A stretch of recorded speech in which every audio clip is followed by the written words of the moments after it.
I began my public gay activism in California in 1977, where we successfully defeated a ballot measure that would have banned gays and lesbians and really anybody supporting gay rights from the public school system. And you know, when I think about this 33 years later, I am just filled with a tremendous amount of hope about how far we've come. In 2010, we saw the repeal of the military's discriminatory don't ask, don't tell policy. We saw allied organizations such as the American Society for Aging stepping up and embracing LGBT equality in incredible new ways, reflecting the fact that we all share the same hopes, dreams, and most importantly, values.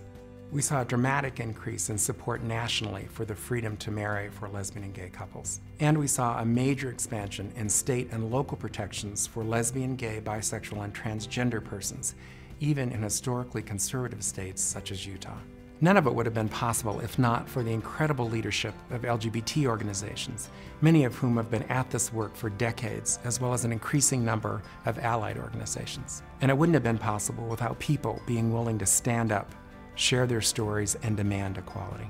And it wouldn't have been possible without the generosity of people like Tim Gill and other institutional individual donors and outgivers like Chuck Williams. When you look at the Gill Foundation's 2010 annual report, you get a real snapshot of the moment we're in and the possibilities that lie in front of us. You see growing alliances between the LGBT movement and larger progressive movements, reflecting the values we share in common and the need to combine forces to ensure equal opportunity for all Americans.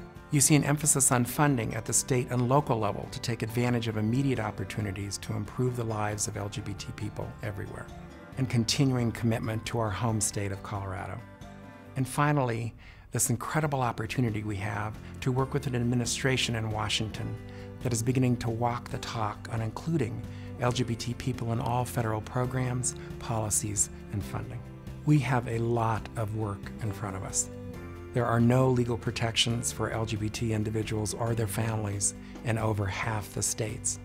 And the levels of violence and discrimination experienced by our community is simply appalling.